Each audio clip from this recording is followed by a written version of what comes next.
шийдвэрийг тавина уу хэмээн та бүдгийн өмнө ардчилсан хүчний холбооны ерөнхийлөгч улсын хурлын гишүүн Замбагийн инх улс таныг хүндэтгэн урьж байна. Бүгдээр хамтдаа явцгаая.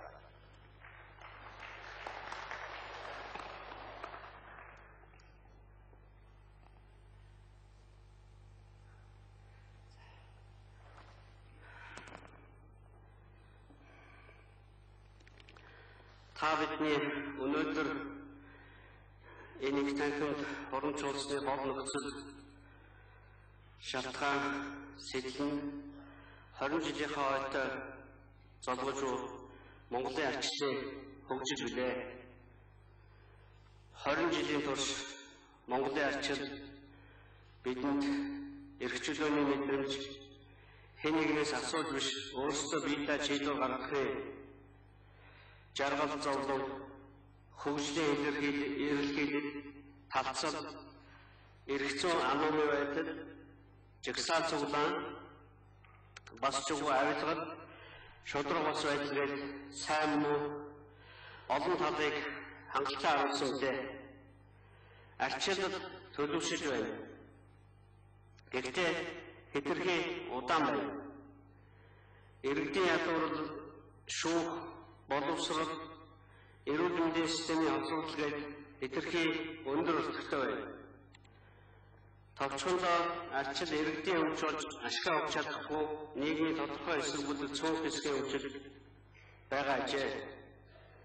Бидний энэ цуглаж арчилсан хүчний холбооны анхдугаар реформа хурдуулж байгаа улс төржилт хийхэд амлалт ураанаас илүүтэй арчлын цаашдаа хөгжил өрнөд хэсэг идэвхтэй мөнгөтэй хүмүүсийн бус Монголын нийт иргэдийн оролцоог хангах бодлого боловсруулахад иргэний нийгмийн байгууллагууд ашиг сонирхлын бүлгүүдийг оролцуулах шудраг төрийн албан хаагчдын эрх ашигыг хамгаалах тэднийг дэмжихийн төлөө юм аа. Нээлттэй нийгмийн замаар замрахтаа бид юу ч чадаагүй вэ? Монголчуудад арчлын түүхэн туршлага байсангүй. Тэр ирээрээ бидэнд алдах эрх бий. Бас алдаагаа зас эрх бий. Одоо нийтээрээ хэлцээд алдаагаа засцгаая. Алдааныхаа талаар олон зүйл хэлж болох ч хамгийн гол тулгуур асуудал нь нийгмийн удирдлагын зөв бүтэц механизмыг бий болгож хөгжүүлж чадсангүй. Яг л коммунист режимийн үеийн улс төрийн товчоо дээрээс доош чиглэл үүрэг өдөрдөмж өгч доор нийгмийн жирийн гишүүд идэвхгүйгээр хүлээн авч биелүүлэгчийн аялдаг байсан. Удирдлагын тэр загварыг бид шинэ нийгэмд баг хэвээр нь үргэлжлүүлэн нэрийг нь улсын хурлын эрх баригч намын удирдсан хэмээн шалгах төлөвөөр залгамжлаа авсан зовлон байна. Үүнийг онцлог хийж буй арчилсан хүчний холбооны их хурл тэртээ 20 жилийн өмнө улс төрийн товчоо бүрэн бүрхүүнээр огцорч арчилсан онцлогийн түүхэн өдрүүдэд тохиолж байгаа нь санамсаргүй зүйлшээ. 20 жилийн арчилсан түүхэнд манай парламент төслийн төлөвшил гэрэлгээтэй эерэг улс орныхоо хөгжлийн гарцыг тодорхойлохыг оролцсон улсын хурл улс төрийн хүчин хувь улс төрийн хүчин төлөвлөлийг өгүүлсэхгүй хэдий ч идүүгээ улсын хурл институцийнхаа хувьд ард түмний төлөөлийн арчилтгээс илүү хэлбэр төдий болсон энэхүү бачаад оршиж байгаа юм. Энэ нь дэлхийн нэртэй судлаачдын тулсан замаас хамааралтай байх хэмээн нэрлэдэг хам шинж агаад бидний бүх зовлон гачигчдын уг шалтгаан болоод байгаа тэр зүйл юм аа. Тулсан замаас хамааралтай байх өвчнөөс бид тойрч чадсангүй дайрч гарч байна.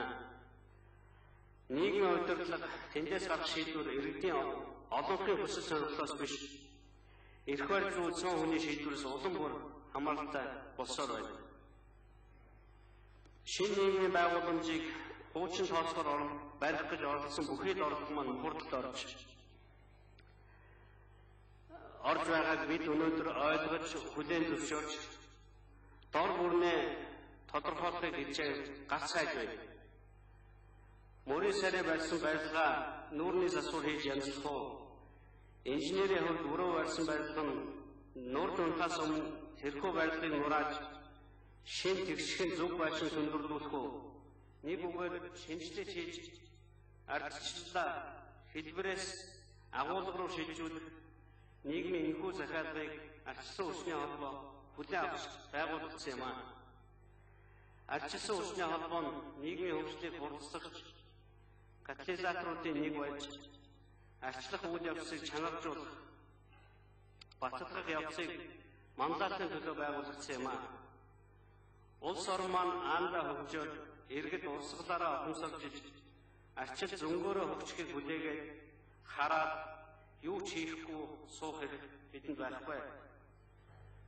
Ардчил хар аяндаа урагчдаг ургамал биш юм аа.